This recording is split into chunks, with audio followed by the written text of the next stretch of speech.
Motores de indução. O motor de indução é uma máquina que produz energia mecânica, rotação de um eixo, quando alimentado por uma tensão, energia elétrica, como se vê na figura 1. O motor de indução é composto basicamente de duas partes, estator e rotor. O espaço entre o estator e o rotor é denominado entreferro.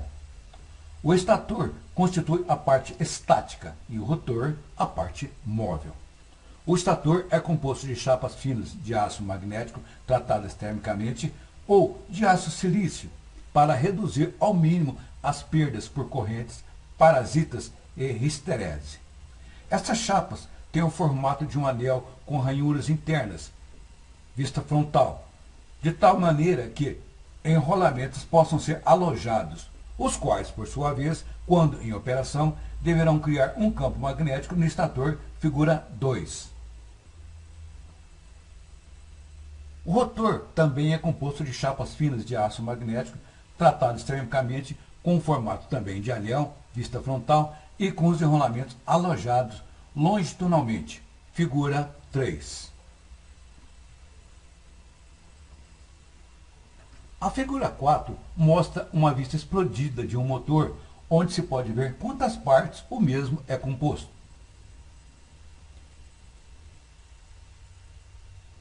Princípios de funcionamento. Na região em torno de um ímã acontecem alguns fenômenos especiais, como a atração de fragmentos de ferro ou o desvio da agulha de uma bússola. Diz-se que nesta região existe um campo magnético, o qual pode ser representado por linhas de indução. Veja a figura 5A. Também ao lado de um condutor percorrido por uma corrente elétrica, existe um campo magnético cuja intensidade é diretamente proporcional ao módulo da corrente. Este campo pode ser intensificado se este condutor for enrolado, formando uma bobina ou enrolamento. Nesse caso, a intensidade do campo magnético é diretamente proporcional à corrente. Veja a figura 5B. Campos magnéticos são mensurados através de uma grandeza chamada indução magnética. Denomina-se fluxo magnético ao número de linhas de indução que atravessa a superfície delimitada por um condutor, uma espira, por exemplo. Esta grandeza é medida em Webers, do SI. Se os polos de um ímã forem postos a girar ao redor de uma espira, como representado na figura 6, o fluxo nesta varia com o tempo, induzindo uma tensão entre os terminais.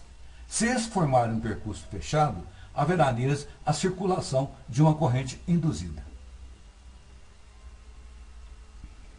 A figura 7 mostra os campos magnéticos formados pela alimentação trifásica em um motor, no qual os enrolamentos de campo estão localizados no estator. O campo magnético de cada fase é representado por um vetor, e a soma vetorial dos mesmos dá o campo resultante. Observe que o efeito é de um ímã girando ao redor do rotor, produzindo a ação de motor. A velocidade com que este campo girante opera é chamada velocidade síncrona, ns, dada por N é igual a 120 vezes F dividido por P, que dará como resultado RPM, ou rotação por minuto, onde F é a frequência da rede de alimentação em Hz e P igual ao número de polos do motor. A figura 8 mostra os tipos de motores existentes e suas subdivisões. A potência de um motor é dada em CV, que é igual a cavalo-vapor. Um CV equivale a levantar 75 kg a 1 metro de altura em 1 segundo. O motor de indução é um motor de construção mais simples.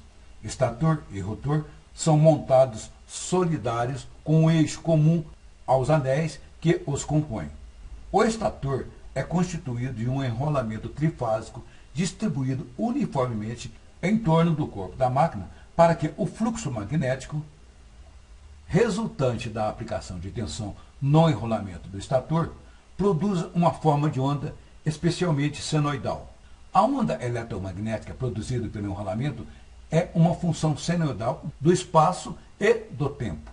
A aplicação de tensão alternada nos enrolamentos do estator irá produzir um campo magnético variante no tempo, que, devido à distribuição uniforme do enrolamento do estator, irá gerar um campo magnético resultante girante na velocidade proporcional à frequência da rede trifásica. O fluxo magnético girante do estator atravessará o entreferro e, por ser variante no tempo, induzirá tensão alternada no enrolamento trifásico do rotor. Como os enrolamentos do rotor estão curto-circuitados, esta tensão induzida fará com que circule uma corrente pelo enrolamento do rotor, o que, por consequência, irá produzir um fluxo magnético no rotor que tentará se alinhar com o campo magnético girante do estator.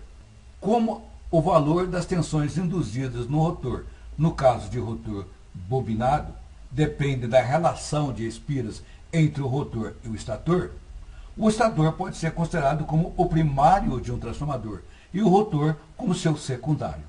Esse tipo de motor, quando acionado por uma turbina e operando com uma rotação acima da síncrona, pode gerar potência ativa e entregá-la ao sistema onde está conectado.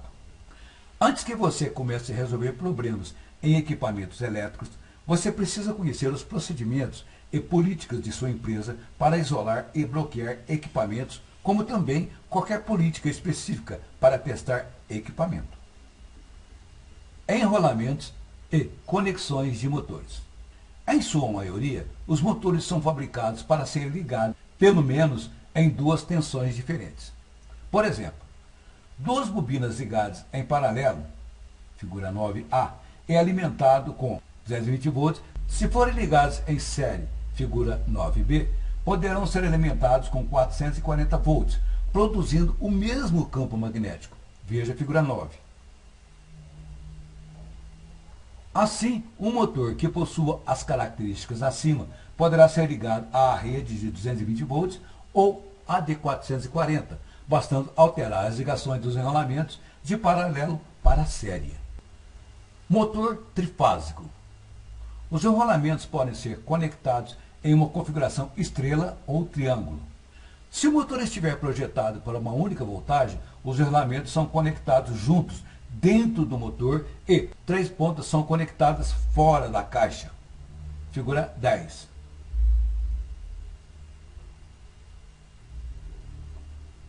Um motor trifásico com as bobinas ligadas em triângulo para 220 volts pode ser alimentado também em 380 volts se as duas bobinas forem mudadas para a ligação estrela. Veja a figura 11.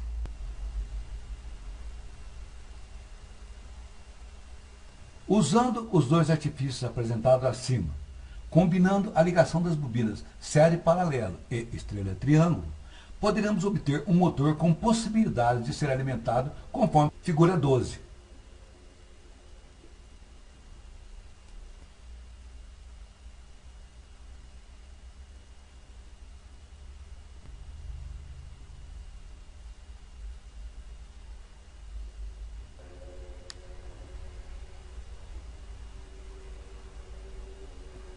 Normalmente, os terminais das bobinas de motores possuem marcas de identificação.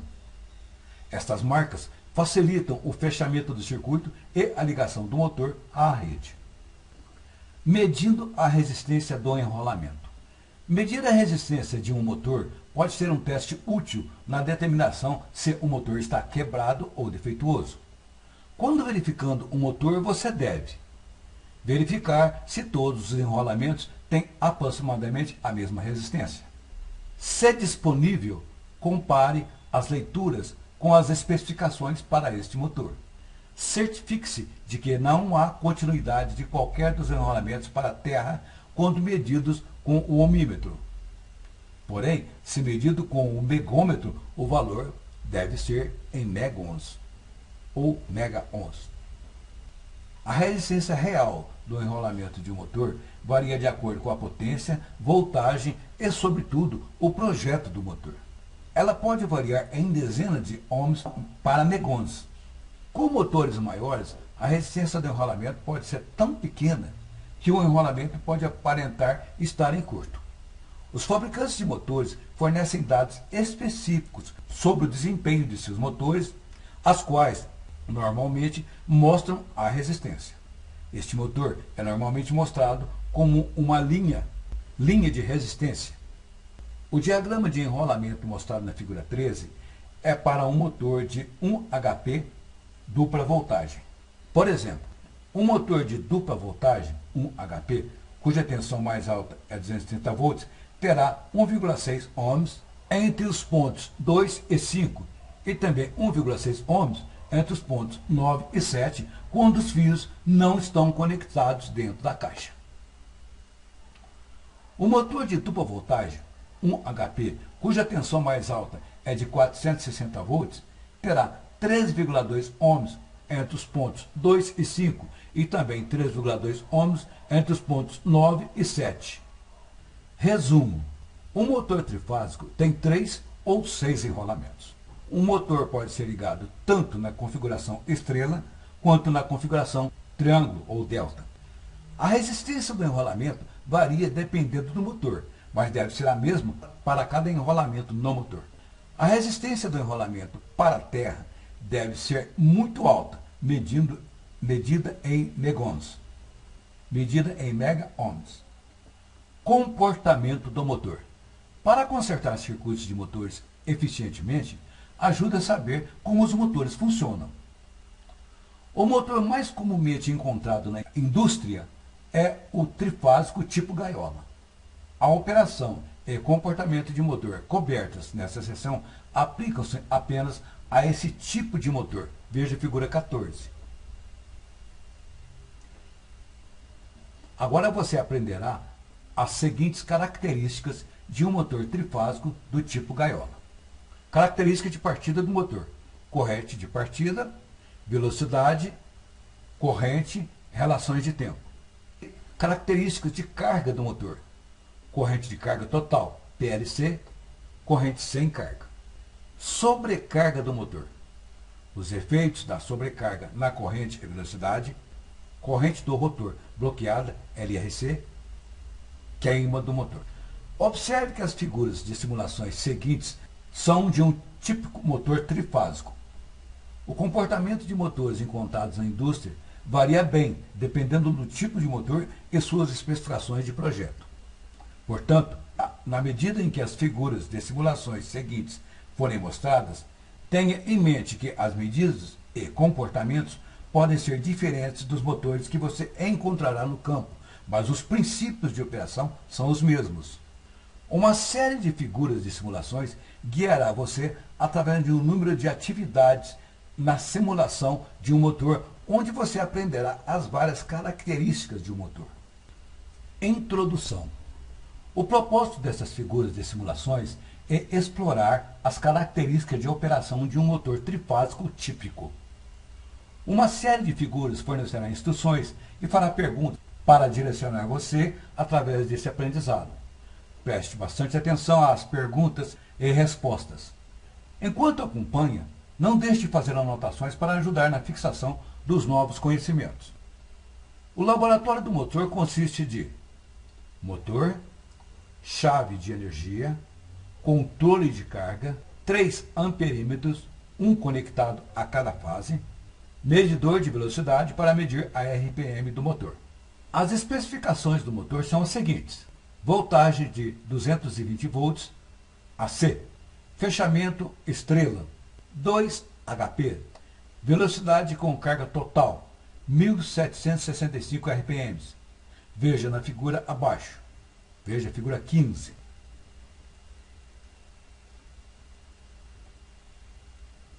Características de partida. Após colocar o ajuste de carga para 100%, foi ligada a chave de potência e deixado o motor atingir a velocidade. Observe que a velocidade atingiu aproximadamente 1763 RPM. Esta é a velocidade do motor quando ele está operando com carga total. Observe que cada um dos amperímetros está lendo aproximadamente 5,3 amperes. Esta amperagem que está sendo lida é chamada corrente de carga total, ou FLC em inglês, consumida pelo motor. Veja a figura 16.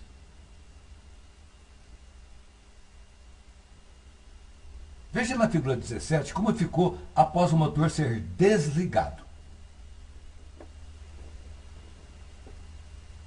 Na figura 18, enquanto monitorando a corrente, estamos dando a partida com a chave que representa a carga na posição 100%. Observação: na figura 17, mostrou o consumo de corrente após o motor estar funcionando já há algum tempo e ter atingido a rotação normal.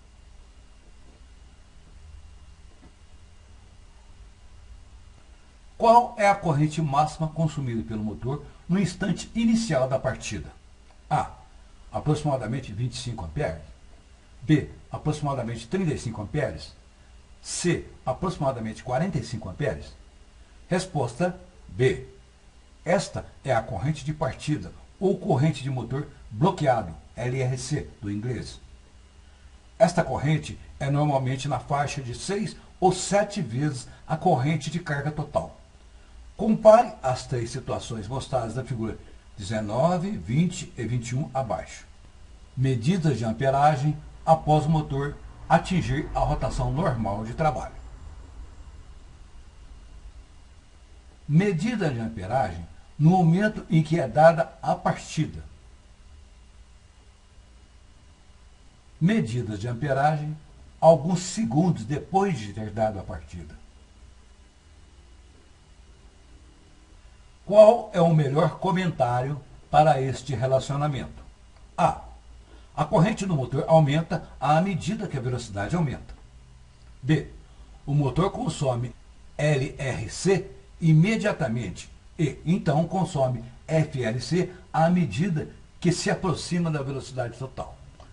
Resposta B. Observe que a corrente não cai sensivelmente até o motor atingir a velocidade de aproximadamente 75% a 80%. Resumo das características de partida. Durante o arranque, o motor consome uma corrente de partida que é de aproximadamente 6 a 7 vezes a corrente de carga total do motor.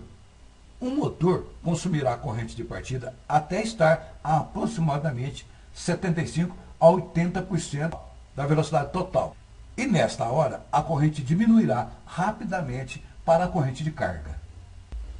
Características de carga. Anteriormente, nós rodamos o motor na carga total e medimos 5,3 amperes fluindo em cada fase do motor. Qual corrente você imagina que o motor consumiria se estivesse rodando sem carga? Veja a resposta na figura 22, onde o controle de carga foi colocado na posição 0%.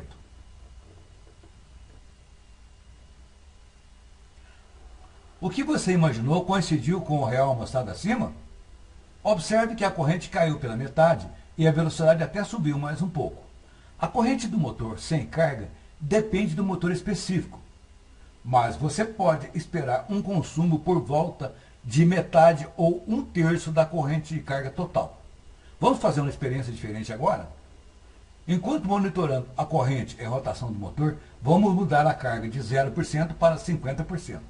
A figura 23 mostra o momento em que o motor estava com a rotação de 1.782 RPM, carga 0%, e, de repente, a carga foi mudada para 50%.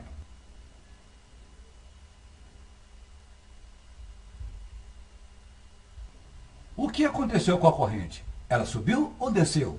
O que aconteceu com a velocidade? Ela aumentou ou diminuiu? Observe que a corrente aumentou de 2,6 para 3,6 amperes. E a velocidade diminuiu de 1.782 RPM para 1.775 RPM. Vamos mudar a carga para 100% agora? Veja como ficou na figura 24. Aconteceu a mesma coisa? Sim.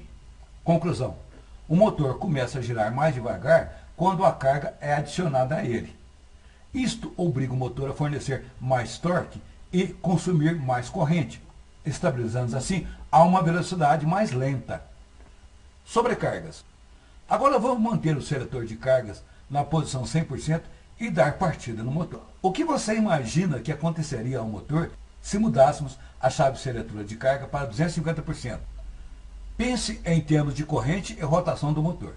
Anote suas respostas antes de continuarmos. Agora veja os resultados na figura 25. Você acha que aconteceu com a rotação do motor o que você esperava? O motor parou com a sobrecarga em 250%.